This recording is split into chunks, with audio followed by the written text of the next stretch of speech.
श्री शिव शंकर महादेव की जय। ओम नमः शिवाय। श्री शिवाय नमस्तुभ्यम।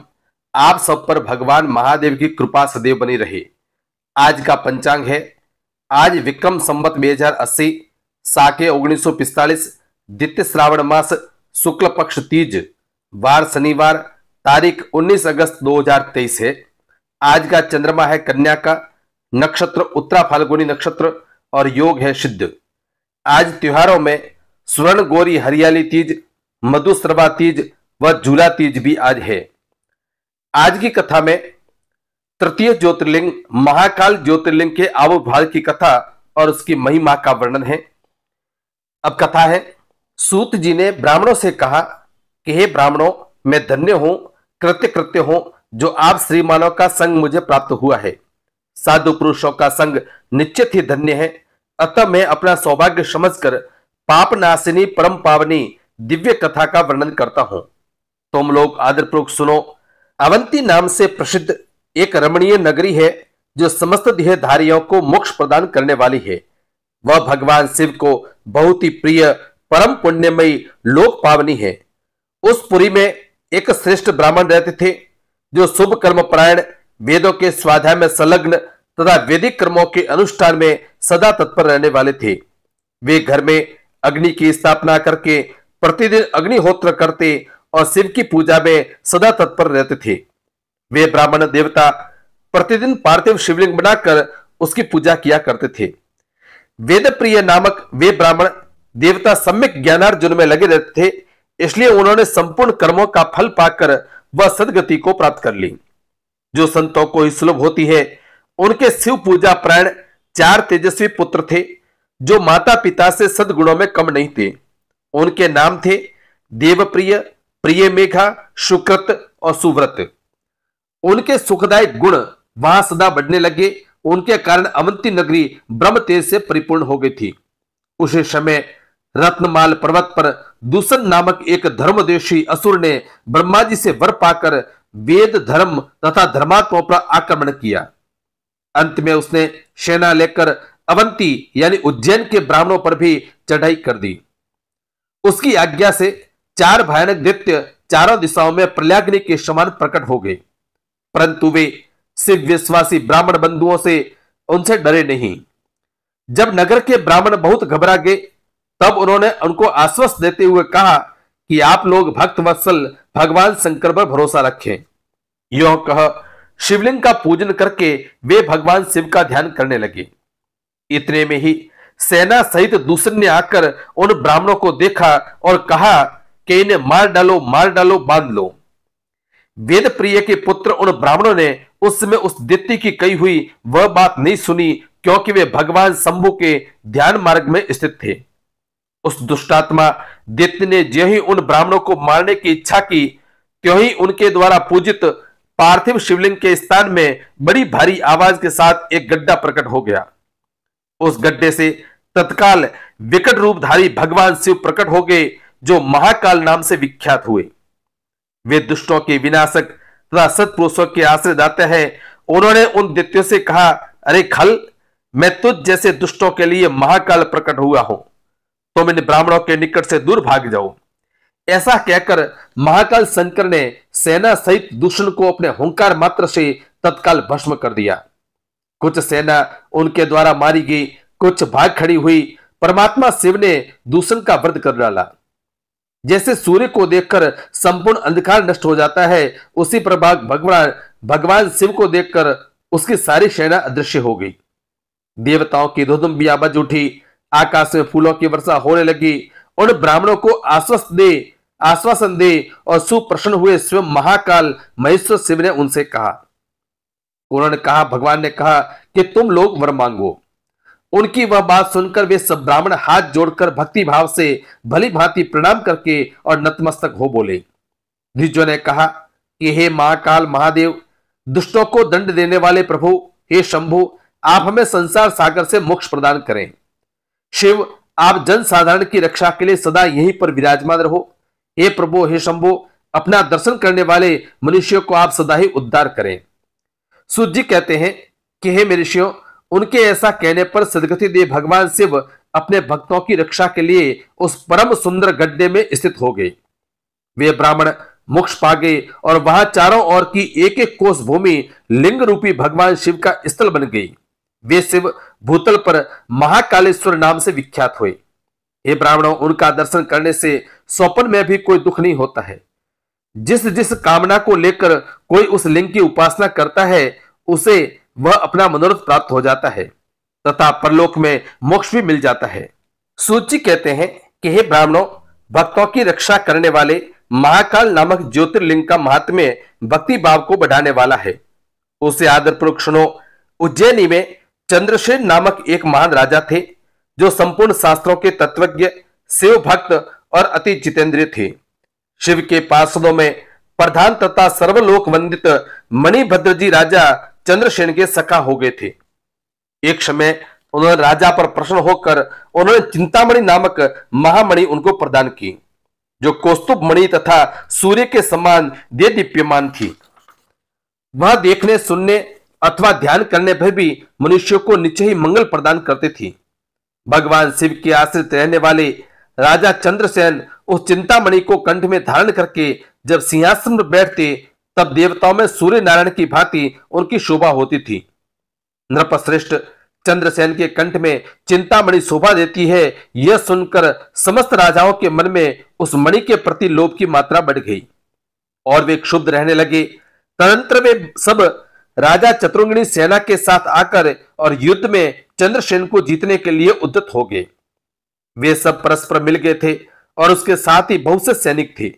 उन्होंने आपस में संकेत और सलाह करके आक्रमण किया और उज्जैनी के चारों द्वारों को घेर लिया। अपनी पुरी को संपूर्ण राजाओं द्वारा घिरी हुई देख राजा चंद्रसेन उन्हीं भगवान महाकालेश्वर के चरण में गए और मन को संदेह रहित करके दृढ़ निश्चय के साथ उपासना पूर्वक दिन रात अनन्य भाव से महाकाल की आराधना करने लगी। उन्हीं दिनों उस श्रेष्ठ नगर में कोई ग्वालिन रहती थी, जिसके एकमात्र पुत्र था। वह विधवा थी और उज्जैनी में बहुत दिनों से रहती थी। वह अपने 5 वर्ष के बालक को लिए हुए महाकाल के मंदिर में गई और उसने राजा चंद्रसेन द्वारा की हुई महाकाल की पूजा का आदरपूर्वक दर्शन किया। राजा के शिव पूजन का वह आश्चर्य में उत्सव देखकर उसने भगवान को प्रणाम किया और फिर वह अपने निवास स्थान पर लौट आई। ग्वालिन के उस बालक ने भी वह सारी पूजा देखी थी, अतः घर आने पर उसने कौतूहलवश शिवजी की पूजा करने का विचार किया। एक सुंदर पत्थर लाकर उसे अपने शिविर से थोड़ी ही दूरी पर दूसरे शिविर के एकांत में स्थान में रख दिया और उसी को शिवलिंग माना। फिर उसने भक्तिपूर्वक कृत्रिम गंध, अलंकार, वस्त्र, धूप, दीप और अक्षत आदि द्रव्य जुटाकर उनके द्वारा पूजन करके मन कल्पित दिव्य निवेद्य भी अर्पित किया। सुंदर सुंदर पत्तों और फूलों से बारंबार पूजन करके भांति भांति से नृत्य किया और बारंबार भगवान के चरणों में मस्तक झुकाया।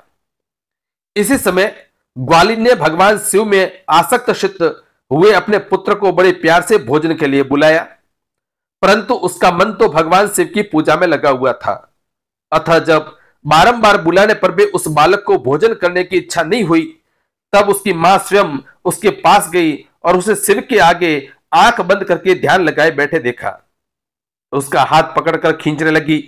इतने पर भी जब वह न उठा, तब उसने क्रोध में आकर उसे खूब पीटा। खींचने, मारने, पीटने पर भी जब उसका पुत्र नहीं आया, तब उसने वह शिवलिंग उठाकर दूर फेंक दिया और उस पर चढ़ाई हुई सारी सामग्री, पूजा सामग्री सब नष्ट कर दी। यह देख बालक हाय हाय करके रो उठा। रोष से भरी हुई ग्वालिन अपने बेटे को डांट फटकार कर पुनः अपने घर में चली गई। भगवान शिव की पूजा को माता के द्वारा नष्ट की गई देख वह बालक हे देव, हे देव, हे महादेव की पुकार करते हुए सहसा मूर्छित होकर और नीचे गिर पड़ा।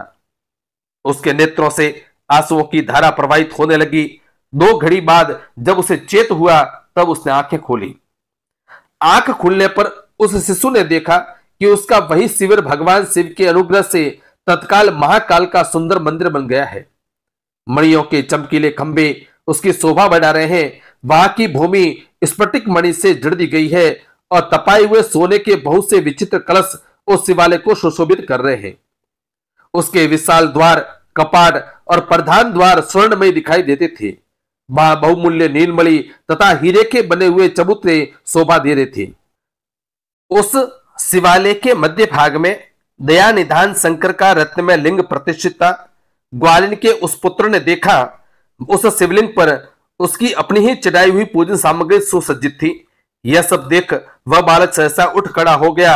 उसने मन ही मन बड़ा आश्चर्य हुआ और परमानंद के समुद्र में निमग्न सा हो गया। तदनंतर भगवान शिव की स्तुति करके उसने बारंबार उनके चरणों में मस्तक झुकाया और सूर्यास्त होने के पश्चात वह गोप बालक शिवालय से बाहर निकला। बाहर आकर उसने अपने शिविर को देखा। वह इंद्र भवन के समान शोभा पा रहा था। वह सब कुछ तत्काल स्वर्णमय होकर विचित्र एवं प्रवन उज्ज्वल वैभव से प्रकाशित होने लगा। फिर वह उस भवन के भीतर गया जो सब प्रकार की शोभाओं से संबद्ध था। उस भवन में सर्वत्र मणि रत्न और सुवर्ण ही जड़े गए थे। प्रदोष काल में सानंद भीतर प्रवेश करके बालक ने देखा कि उसकी मां दिव्य लक्षणों से लक्षित हो एक सुंदर पलंग पर सो रही है। रत्नमय अलंकार से उसकी सभी अंग उदित हो रहे हैं और वह साक्षात दिव्यांगना के समान दिखाई देती है। मुख से वियल हुए उस बालक ने अपनी माता को बड़े वेग से उठाया। वह भगवान शिव की कृपा पात्र हो चुकी थी। ग्वालिन ने उठकर देखा, सब कुछ अपूर्व सा हो गया था। उसने महान आनंद में निमग्न हो अपने बेटे को छाती से लगा लिया। पुत्र के मुख से गिरिजापति के कृपा प्रसाद का वह सारा वृत्तांत सुनकर ग्वालिन ने राजा को सूचना दी, जो निरंतर भगवान शिव के भजन में लगे रहती थी। राजा अपना नियम पूरा करके रात में सहसा वहां आई और ग्वालिन के पुत्र का प्रभाव जो शंकर जी को संतुष्ट करने वाला था देखा। मंत्रियों और पुरोहितों सहित राजा चंद्रसेन वह सब कुछ देख और परमानंद के समुद्र में डूब गए और नेत्रों से प्रेम के आंसू बहाते तथा प्रसन्नता पूर्वक शिव के नाम का कीर्तन करते हुए उन्होंने उस बालक को हृदय से लगा लिया। हे ब्राह्मणों, उस समय वहां बड़ा भारी उत्सव होने लगा। सब लोग आनंद विभोर होकर महेश्वर के नाम और यश का कीर्तन करने लगे। इस प्रकार शिव का यह अद्भुत महात्म्य देखने से पूर्ववासियों को बड़ा हर्ष हुआ और इसी से चर्चा वह सारी रात एक क्षण में समान व्यतीत होने लगी। युद्ध के लिए नगर के चारों ओर से घेर कर खड़े हुए राजाओं ने भी प्रातःकाल अपने गुप्तचरों के मुख से वह सारा अद्भुत चरित्र सुना। उसे सुनकर सब आश्चर्य से चकित हो गए और वहां आए हुए सब नरेश एकत्र हो आपस में इस प्रकार बोले, ये राजा चंद्रसेन बड़ी भारी शिव भक्त हैं। एतेव इन पर विजय पाना कठिन है। ये सर्वथा निर्भय होकर महाकाल की नगरी उज्जैनी का पालन करते हैं, जिसकी पुरी के बालक भी ऐसे शिव भक्त हैं। वे राजा चंद्रसेन तो महान शिव भक्त हैं। इनके साथ विरोध करने से निश्चय ही भगवान शिव क्रोध करेंगे और उनके क्रोध से हम सब लोग नष्ट हो जाएंगे। अतः इन नरेश के साथ हमें मेल मिलाप ही कर लेना चाहिए। ऐसा होने पर महेश्वर हम पर बड़ी कृपा करेंगे। सूत जी कहते हैं कि ब्राह्मणों ऐसा निश्चय करके शुद्ध हृदय वाले उन सब भूपालों ने हथियार डाल दिए। उनके मन से वैर भाव निकल गया। वे सभी राजा अत्यंत प्रसन्न हो चंद्रसेन की अनुमति ले और महाकाल के उस रमणीय नगर के भीतर गए। वहां उन्होंने महाकाल का पूजन किया। फिर वे सब के सब ग्वालिन के महान अदिव्य पूर्ण दिव्य सौभाग्य की भूरी भूरी प्रशंसा करते हुए उनके घर पर गए। वहां राजा चंद्रसेन ने उनको आगे बढ़कर उनका स्वागत किया। वे बहुमूल्य आसनों पर बैठे और आश्चर्यचकित एवं आनंदित होते हुए गोप बालक के ऊपर कृपा करने के लिए स्वतः प्रकट हुए शिवालय और शिवलिंग का दर्शन करके उन सब राजाओं ने अपनी उत्तम बुद्धि भगवान शिव के चिंतन में लगाई। तदनंतर उन सारे नरेशों ने भगवान शिव की कृपा प्राप्त करने के लिए उस गोप शिशु को बहुत सी वस्तुएं प्रसन्नतापूर्वक भेंट की। संपूर्ण जनपदों में जो बहुसंख्यक गोप रहते थे, उन सबका राजा उन्होंने उस बालक को बना दिया। इस प्रकार महाकाल नामक शिवलिंग सत्पुरुषों का आश्रय है। भक्त वत्सल शंकर भगवान दुष्ट पुरुषों का सर्वथा हनन करने वाले हैं। यह परम पवित्र रहस्य में आख्यान कहा गया है, जो सब प्रकार का सुख देने वाला है। यह शिव भक्ति को बढ़ाने तथा स्वर्ग की प्राप्ति कराने वाला है। अतः श्री महाकाल ज्योतिर्लिंग महात्म्य और महिमा संपूर्ण है। आज आपको ये वीडियो और कथा कैसे लगी कमेंट करके बताएं। वह चैनल को सब्सक्राइब, लाइक व शेयर करें। वह कमेंट बॉक्स में ओम नमः शिवाय अवश्य लिखें।